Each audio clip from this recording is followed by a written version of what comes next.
Okay, so this is the second illustration. Let's see quickly if we can prepare the asset account to end this session. And then when we continue in the third session, we look at the provision for depreciation account. Okay, so let's first focus on the asset account when we get to the depreciation bit. So the first year was 2006. We're told 2 machines were bought. Okay, A and B, good. Depreciation is provided. Okay, we don't need that to prepare our machine account. The scrap value of machine B at the end of its useful life is estimated at 400,000. Each year, the amount of depreciation so provided is credited to an account cost. So it's also talking about the depreciation, okay. On 31st December 2008, 3 full years after purchase, machine B was sold for this amount, and on the same day was replaced by a new machine.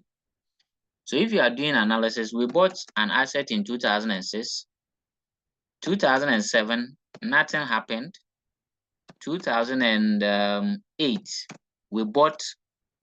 we sold one of the assets and replaced it with another asset. Now, Madam Efia, this is the point I come back to your earlier question. You see that in 2007, there was no activity regarding buying or selling an asset. But there is a year preceding it, or succeeding it, I should say, which is 2008, where an activity has occurred. So even 2007, we have to account for it by way of just carrying on our balances. So let's begin the assets account with this question. Let me open this. Oh, this thing should go down. Good. So the assets account, let's do that. It is also machine, so machinery. So the policy is simple. Debit when you buy, credit when you sell, with the cost. Balance every year and move on. Okay, so Ghana City, let me use this GHS as Ghana City again.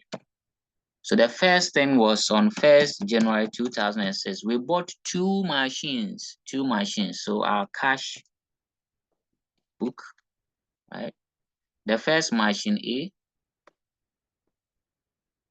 was, so you can label like Madam Amma was asking. The A had a cost of 1 million.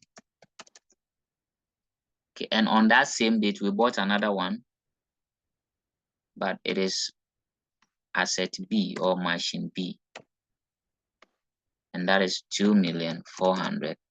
It's always advisable to separate the assets, avoid accumulating them. So somebody would have done 3,400,000. No, try to separate them. It's very, very good to do that. So in the first year, 2006, that is all that happened. We bought these 2 assets, and that is all that happened. So we balance and move to the next year. So we have 3,400,000 as the total. So our balance carried down at the end of the year, 31st December 2006. Balance carried down. So we move to the next year, which is 1st January 2007. Balance brought down 3,400,000. So we ask ourselves, in the year 2007, did anything happen? Did we buy an asset? Did we sell an asset? And the answer is no for both questions. We didn't buy or sell any asset. So life continues. We balance 2007 and move to 2008. Okay, so we just need to balance 2007. So 31st December 2007, our balance carried down will be 3,400,000. And then we now move to 1st January 2008. balance brought down 3,400,000. Make sure you do your balancing well. You underline your figures. Very important. So we are now in 2008, and in 2008, two things happened. We sold machine B and we replaced it with machine C. So we bought and we sold. So let's record the buying. The date was 31st December 2008. We bought an asset. So cash book, and that asset was asset C with a cost of 1,600,000. Okay. And we sold machine B. So when you sell, you credit. So 31st December 2008, that will be disposal with the cost of that asset machine B. So machine B's cost was 2,400,000. That is all. Then you balance it and move to the next year. So if you are doing the balancing, how much are we getting? This is for 5 million as our total. The difference is 2,600,000. And that is our balance carried down. Let me underline the totals.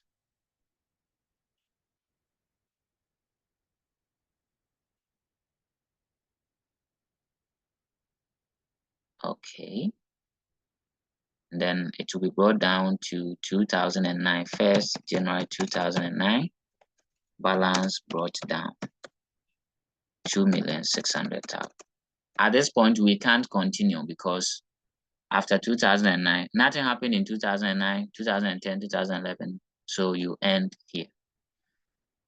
Any question? I want to believe it's getting a bit easier and better as we move on. Are we okay?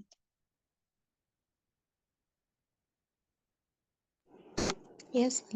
Okay. So let's join the final session to complete this question by looking at the provision for depreciation account. And here we have reducing balance method in the picture. So if you have any question on that, make sure you ask so that you clear all doubt and confusion. Okay, but if for nothing, if this should come in exams, your asset account, you should score all because the asset account is very simple to do. You should score everything there, right? And that can even give you half of the mark. Okay, so my dear professors, let's finish up in the last session. Thank you.